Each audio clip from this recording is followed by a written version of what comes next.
ऐसा है, ये मुख्य रूप से हमारे जो पुरखों का राज हुआ करता था यहाँ, नमन करता हूँ। ये पुरखों राज हुआ करता, लेकिन इसके दौरान क्या हुआ कि विभिन्न समय काल में इतिहास में हमारे पुरखों के राज को मैं नमन करता हूँ। कब्जा कर लिया और यहाँ पर पूरे दक्षिण राजस्थान का पूरे देश के अंदर ये हालत बने हुए कि आदिवासियों को पहचान और उनके स्वाभिमान और उसकी रक्षा करना संभव नहीं हो रहा है।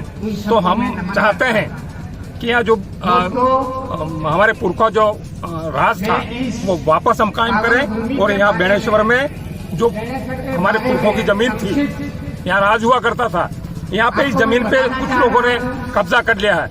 उस कब्जे को हम हटाना चाहते हैं और हम चाहते हैं यहाँ हम वापस कायम हो आदिवासी राज।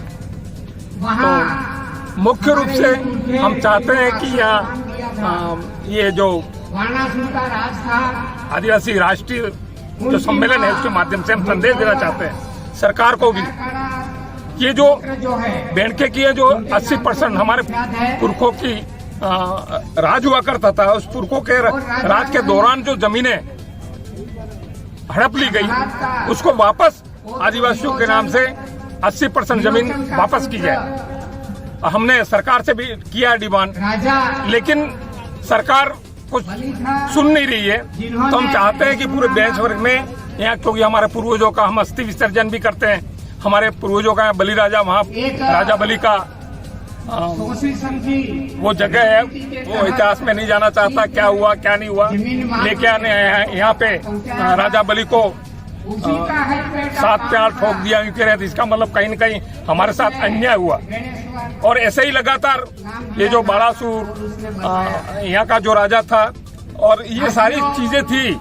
तो यहाँ पर घटनाक्रम क्या हुआ मैं हमारी बात में जो इतिहास में है वो बात बिल्कुल सही है, लेकिन हम चाहते हैं कि वापस सरकार इस चीज को माने। हमारा ये धार्मिक स्थल हमारे पूर्वजों का जिसमें हम अस्थि विसर्जन भी करते हैं, ये हमारे आदिवासियों के लिए बहुत ही महत्वपूर्ण है। और ये हम सारे आदिवासी समाज तहे दिल से आज मैं सारी पूरे देश के आदिवासियों का स्वागत करता हूँ, मान सम्मान करता हूँ और उनका यहाँ पे उनका स्वागत है।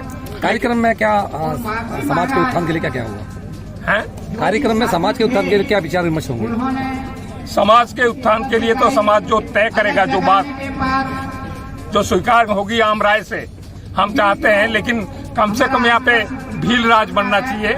जो भील प्रदेश की हमारी डिमांड है, भील प्रदेश बनना चाहिए। और शायद नरेंद्र मोदी जो मानगढ़ में आ रहे हैं, हम कह रहे हैं कि वो मानगढ़ तो राष्ट्रीय स्मारक घोषित होगा ही होगा, लेकिन भील प्रदेश की हमारी मांग को पूरी करें। और ये जो वनवासी कर रहे हैं वो आदिवासियों को भी समझना चाहिए कि हम वनवासी नहीं है। आज तक लगातार हमको असुर, राक्षस, दैत, दानव जो कुछ भी बोलना था बोल दिया। अब पहले तो उनको इस बात पे माफी मांगना चाहिए। जो लोग कहने वाले थे हमको असुर, दानव, दैत, ऐसे उन लोगों को माफी करना चाहिए। ऐसे जो इनके जो शास्त्र लिखे हुए हैं उन शास्त्रों में भी ये वर्णन किया गया है। तो इन सारा पर ये माफी मांगना चाहिए और हमारे देश के प्रधानमंत्री और मुख्यमंत्री उन सबको हमारी जो भील प्रदेश की डिमांड है उसको मानना चाहिए और घोषणा की जानी चाहिए। यही बात कहना चाहता हूँ। एक अंतिम सवाल है कि जो आज महासम्मेलन कार्यक्रम है, क्या ये सामाजिक है या किसी राजनीतिक उद्देश्य से हो रहा है? ये है सामाजिक, लेकिन एक बात सामाजिक भी है, लेकिन जो हमारे हक अधिकार है, जो संवैधानिक हक अधिकार है, उनको दबा के रखा गया है। तो हमारे समाज को जब हक अधिकार हमको दबाए गए, हमको जो आज तक सुप्रीम कोर्ट के जो जजमेंट हुए, कैलाश बनाम जो महाराष्ट्र सरकार, समता बनाम आंध्र प्रदेश सरकार, ये जो सुप्रीम कोर्ट ने जजमेंट हुआ आज तक लागू नहीं किए, 5वीं अनुसूची लागू नहीं किया। तो ये हमारा सामाजिक मूवमेंट इसलिए भी है कि हमारे हक अधिकार है, उसको हमको बचा के रखना है, उसको हमको हासिल करना है।